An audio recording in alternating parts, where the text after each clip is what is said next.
बिस्मिल्लाहिर्रहमानिर्रहीम। अस्सलाम वालेकुम नाज़रीन, आप यूट्यूब और फेसबुक चैनल देख रहे हैं। मेरा नाम उज़ैर हूँ।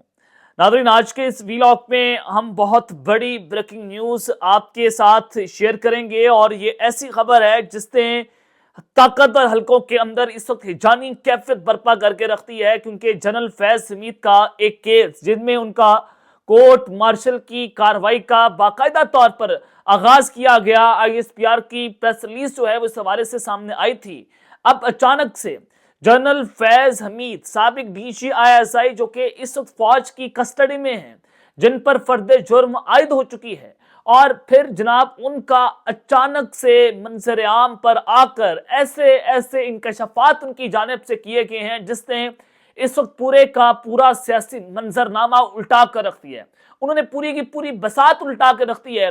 आज क्या होता रहा, आज का दिन बहुत इंपॉर्टेंट है कि बहुत बड़े स्कैंडल्स जो हैं वो सामने आए हैं। जीएचक्यू से क्या खबर है, तमाम तर तफसीलात जो हैं वो मैंने आपके सामने आज के इस व्लॉग के अंदर रखनी है कि जिसने आज बड़े बड़े बुर्ज उल्टा दिए हैं। अब फैज हमीद तक बात नहीं रही, अब कौन कौन पकड़ा जाएगा, फैज हमीद ने अंदर क्या राज उगल दिए हैं। जनाब इमरान खान साहब जो हैं वो, उनको तो आप फैज हमीद के जरिए नहीं पकड़ सकते ना। फैज हमीद को पकड़ा क्यों गया था कि इमरान खान साहब को हम फौजी अदालतों के अंदर डाल देंगे, खान का ट्रायल हो जाएगा। खान साहब को नहीं पकड़े आपने। अब जनाब चीजें बहुत उल्टी हो गई हैं। तमाम तफसीलात मैंने आपके सामने आज के इस व्लॉग में रखनी है, लेकिन आगे बढ़ने से पहले आप सबसे दरख्वास्त कि चैनल को जरूर सब्सक्राइब कर लें, बेल आइकन को दबा दें, आने वाली तमाम तर अपडेट्स आपकी खिदमत में बर वक्त पेश होती रहें। नाज़रीन, जनरल फैज हमीद की कहानी टॉप सिटी केस से जो है वो शुरू हुई और एक दिन खबर आ जाती है कि टॉप सिटी केस के अंदर जनरल फैज हमीद को फौज ने अपनी कस्टडी के अंदर ले लिया है, फौज ने अपनी हिरासत के अंदर ले लिया है और उन पर कोर्ट मार्शल की कार्रवाई जो है वो शुरू हो गई है। लेकिन फिर ये मामला टॉप सिटी तक नहीं रहा, मामला बढ़ता बढ़ता 9 मई तक चला गया। बताया गया कि रिटायरमेंट से पहले, रिटायरमेंट के बाद जनरल फैज हमीद सियासी मुदाखलत के अंदर इन्वॉल्व रहे, उन्होंने पॉलिटिकल इंटरफेरेंस की। 9 मई के अंदर इन्होंने भरपूर तरीके से अपना किरदार अदा किया, तो लिहाजा इन पर आर्मी एक्ट के खिलाफ वर्जी पर भी जो है वो कार्रवाई हो रही है और सीक्रेट एक्ट के खिलाफ वर्जी के ऊपर भी कार्रवाई हो रही है, जिनमें जो है वो सजाए मौत, उम्र कैद जैसी सजाओं का भी जनरल फैज हमीद को सामना करना पड़ सकता है। और फिर फैसल बाडा ने कहा कि जनरल फैज हमीद के खानदान को बता दिया गया है, उनके बीवी बच्चों को बता दिया गया है कि अब दुआई है जो फैज हमीद को बचा सकती है, अब फैज हमीद को जनाब कोई नहीं बचा सकता। लेकिन बात बहुत आगे बढ़ गई। आपने कहा कि चीफ साहब की टेबल पर फैज हमीद की सजाए मौत की ऑप्शन है, उम्र कैद की ऑप्शन है, जनाब रैंक्स वापस ले लेंगे, उनको 7 साल 8 साल 14 साल जितने कैद की सजा देनी है तो वो भी हो जाएगी। अब मामला ये है कि जनाब हामिद मीर पाकिस्तान के सीनियर जर्नलिस्ट हैं, बड़े क्रेडिबल जर्नलिस्ट हैं। हामिद मीर साहब की खबर, वो जैसे खबर देते हैं आप सब जानते हैं, मुझे कोई बताने की जरूरत नहीं है। अब हामिद मीर साहब ने जो इंकशाफ किया है कि फैज हमीद साहब मंजर-आम पर आए, उन्होंने क्या क्या भांडा फोड़ा है। हामिद मीर साहब के मुताबिक जनरल फैज हमीद से जो है वो किन किन के नाम ले दिए, कौन कौन पकड़ने जा रहा है, कौन कौन मजीद उनकी गिरफ्त में आने जा रहा है। मेन जो टारगेट था वो तो इमरान खान था कि फैज हमीद जो है वो 9 मई के अंदर इन्वॉल्व था, उनका इमरान खान के साथ राब्ता था, उसका बुशरा बीबी के साथ राब्ता था या उसका फलाने के साथ राब्ता था। लेकिन पता चला कि उनके साथ पीपल्स पार्टी, नून लीग, पीटीआई, सारे पॉलिटिकल पार्टी के जो पॉलिटिशियंस हैं वो उनके साथ राब्ते के अंदर मौजूद थे। इमरान खान साहब का कोई राब्ता अभी तक नहीं निकला, कोई सबूत नहीं निकला। आपने एड़ी चोटी का जोर लगा लिया, सारा कुछ जो है वो अब उल्टा पड़ गया। और फिर कोशिश की गई कि जनरल फैज हमीद साहब जो हैं जनाब उनको वादा माफ गवाह बनवा लिया जाए इमरान खान के खिलाफ। वो वादा माफ गवाह बनने को तैयार नहीं है, अंदर ये बता रहे हैं कि अभी तक भी मामला जो है वहां तक पहुंचा। अब मामला ये है कि फैज हमीद का केस, हामिद मीर कहते हैं कि इसमें बहुत बड़े बड़े सहाफी, तुरम खान जो सिस्टम के खिलाफ भी बात कर रहे हैं, वो भी पकड़ने जा रहे हैं। ये मैं आपको खबर दे रहा हूं। हामिद मीर साहब कह रहे हैं कि वो भी कटहरे में आने जा रहे हैं कि जिन्होंने जो सिस्टम के खिलाफ थे लेकिन उन्होंने फैज हमीद से बहुत सारी फेवर्स ली हैं,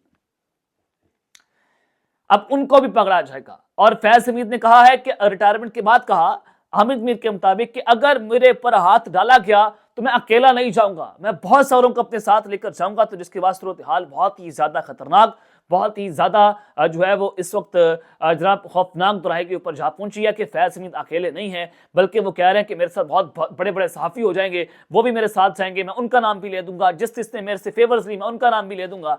तो फिर जनाब मामला तो ये है कि आपने तो खान को पकड़ना था कि खान साहब ने कोई फैज हमीद के साथ मिलकर पता नहीं क्या कर दिया। फैज हमीद तो खान का नाम नहीं ले पा रहा।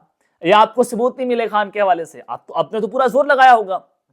اب معاملہ یہ ہے کہ جب آپ نے فیض حمید کا کیس کھاڑ کر دیکھ لیا، وہ گڑا بھی آپ نے کھود لیا، اور اس گڑے سے آپ کو عمران خان کے خلاف کوئی ثبوت نہیں ملے، تو پھر بات جا پہنچی مذاکرات کے حوالے سے کہ اب مذاکرات کر لینے چاہیے۔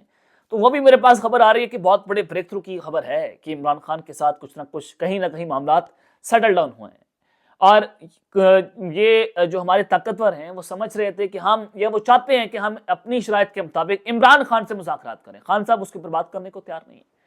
اب فیض حمید کا ٹیسٹر کیس تھا کہ اس کے ذریعے خان کو پھنسا لیا جائے گا۔ فیض حمید کہتے ہیں میں اکیلا نہیں جاؤں گا، میں بڑے بڑے لوگ جو اپنے ساتھ لے کر جاؤں گا۔ تو یہ بہت بڑی ڈیولپمنٹ ہے، یہ فیض حمید کا میسج جو حامد میر صاحب نے پہنچایا ہے، یہ بڑے بڑوں کے لیے خطرے کی گھنٹی بھی ہے۔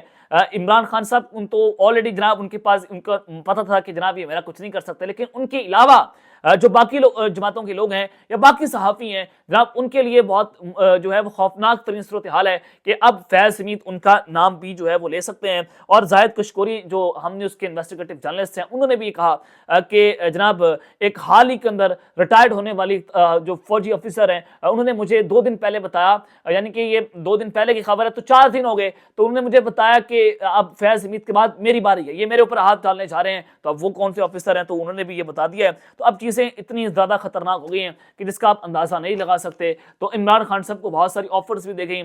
24 نومبر کا جو احتجاج تھا، 26 نومبر کو خان کو کہا گیا کہ آپ سمجھانے کے مقام پر اپنا جو ہے وہ احتجاج لے جائیں، آپ کو رہا کر دیا جائے گا، لیکن عمران خان صاحب جو ہیں وہ نہیں مانے۔ خان صاحب شرائط کے اوپر جو ہے وہ بات نہیں مان رہے۔ خان کہتے ہیں کہ برابری کی سطح کے اوپر آپ آ کر بات مانیں۔